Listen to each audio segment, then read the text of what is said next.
Billionaires have already crossed the final frontier by going to space, the final frontier. But actually there's another frontier, and that frontier is death. And now billionaires want to live forever and are actively working on it. This will be fine and not scary.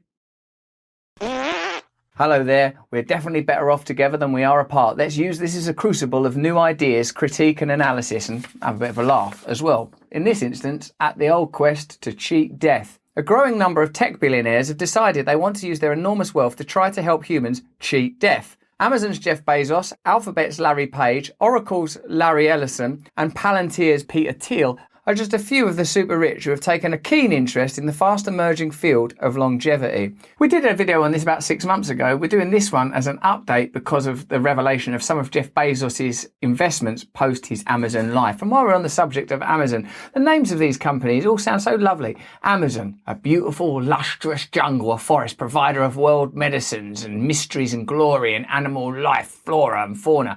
Alphabet, the basic building blocks of all communication. Oracle, being able to see into the future and divine mystery. And then what's the other one? Palantir. I don't know what that means, but I bet you do. Tell me in the comments below. While breakthroughs are far from guaranteed, they hope that various medicines, therapies and other life science technologies will enable humans to live well beyond 100 years old and possibly to 200 or 300 or even longer, like in the Bible. Everyone wants to live longer, or maybe not if you're super depressed or if you're in touch with reality and have accepted the terms that we live here under, that it is finite and only principles like honour, valor, integrity and service are our real portals to eternity. By having eternal principles, we live forever beyond our material means, and who knows what happens spiritually? No one knows, because it's impossible to know. But the creation of a separate class of people that have access literally to kind of sci-fi realms. I bet this is like one of them films I've not seen, like Elysium. Is Elysium this? Ross, have you not seen Elysium?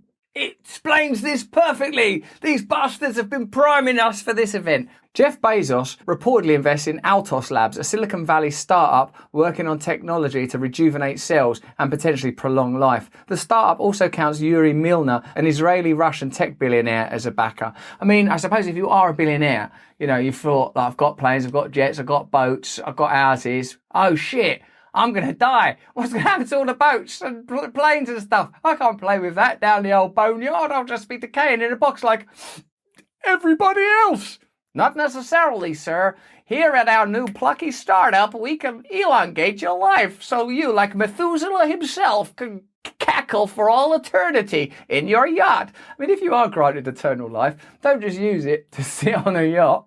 Altos Labs is working on what's called reprogramming technology, a method of reverting adult specialised cells into stem cells which have the potential to turn into any kind of cell. In a 2018 study, the Salk Institute biochemist Juan Carlos Belmonte declared it the elixir of life. What a declaration. It's the elixir of life! You're looking a bit crazy. I mean, I'm pretty pleased with this breakthrough. He also said, aging is not an irreversible process. The following year, Belmonte was part of a team working in China that created monkey-human hybrids called chimeras, drawing criticism from medical ethicists and all right-minded people. We've got eternal life. What are you going to do with the gift of eternal life? I'm going to make me a monkey man, baby. Woo, woo, woo. I want to be like you, and now I can. Sometimes you see Alex Jones say some mad thing, don't you? Like, they're making monkey-human hybrids. And you think, oh, they actually are. Now, Belmonte, whose name I'm starting to love, is set to join Altos Labs. Other preeminent scientists are also joining the startup staff. Shinya Yamanaka, who received a Nobel Prize for his work on reprogramming in 2012,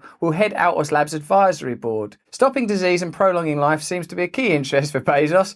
In his 2020 letter to Amazon shareholders, the 57-year-old quotes extensively from British evolutionary biologist Richard Dawkins, writing to his investors, staving off death is a thing you have to work at. If living things didn't actively work to prevent it, they would eventually merge into their surroundings and cease to exist as autonomous beings.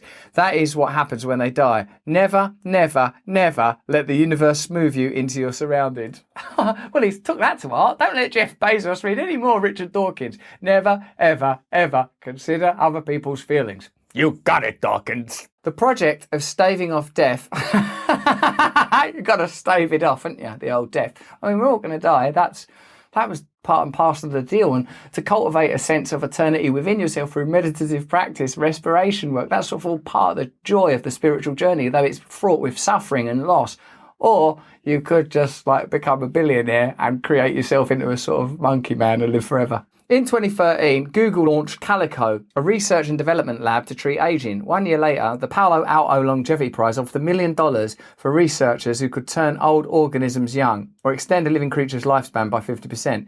Today, researchers from 50 countries can take a crack at some $30 million in prizes available through the National Academy of Medicine's Healthy Longevity Challenge. It's like it's something off of a telethon where the prize is $30 million and the quest is conquer the mystery of eternal life. Nir Barzilay, director of the Institute for Aging Research at Albert Einstein College of Medicine in New York, expects $4.5 billion to be invested in life-extending science this year. Shinya Yamanaka's breakthrough discovery was that with the addition of just 4 proteins, cells can be instructed to revert to a primitive state with the properties of embryonic stem cells. By 2016, Belmonte's lab had applied these factors to entire living mice, achieving signs of age reversal. I don't like the idea of these cocky little, once again, teenage mice gelling their hair back, smoking fags and getting an earring in a dreadful second youth. The results of such mouse experiments, while tantalising, were also frightening. Tell me more. Depending on how much reprogramming occurred, some mice developed ugly embryonic tumours called teratomas, even as others showed signs their tissues had become younger. I'm young and I'm beautiful. Don't worry about these. Just tie my bikini up. We're going on a yachting holiday. The major question now is to tailor reprogramming to see if it can safely rejuvenate animals without killing them. I'd say the question is, have we all gone mad? Why don't we be nice to the people that are actually here? And the mice. Although there are many hurdles to overcome, there is huge potential, Yamanaka said in an email. But that potential really is financial rather than ethical, isn't it? Altos is luring university professors by offering sports star salaries of $1 million a year or more. One researcher who confirmed accepting a job from Altos, Manuel Serrano of the Institute for Research in Biomedicine in Barcelona, Spain, said the company would pay him 5 to 10 times what he earns now. Any treatment for a major disease of aging could be worth billions. Some experts say investment in anti-aging techniques is something government funding agencies are not able to do quickly enough. Martin Borsch-Jensen, Chief Scientific Officer of Gordonian Biotechnology, said, if you see something in the distance that looks like a giant pile of gold, then you should run quickly. Wait a minute. What's that over there? It's a giant pile of gold. And what's that on top of it? Mice covered in tumours? Get off my gold, you sexy young mouse bastards! Alejandro Ocampo, who used to work in Belmonte's Salk lab, is sceptical that reprogramming technology is ready to turn into medicine anytime soon. It's risky and it's a long way from a human therapy. One problem is that reprogramming doesn't just make cells act younger, but also changes their identity. For instance, turning a skin cell into a stem cell. That's what makes the technology too dangerous to try on people. And now for the terrifying word, yet. Ocampo also worries there's too much money and too many companies trying to get into the research area. I think it's moving too fast. I don't know if we should have 5 to 8 reprogramming companies. It just looks too quick. Well, yes, everyone's running to a big pile of gold covered in tumour mice. Tech investor Jan Tarlin, co-founder of Skype, told CNBC that Silicon Valley's quest to live forever will eventually benefit humanity as a whole. Oh yeah, have we heard that anywhere before? Will it trickle down, will it? Will everyone get some of the benefits? Or will it lead to some admittedly tumour-covered young billionaires living it up on yachts while the rest of us are covered in ashes and rags, squabbling and eating dead mouse bodies from yesteryear? Early adopters always tend to pay more and take larger risks than the mass market, so if therapies start off on the expensive, risky side, that's to be expected.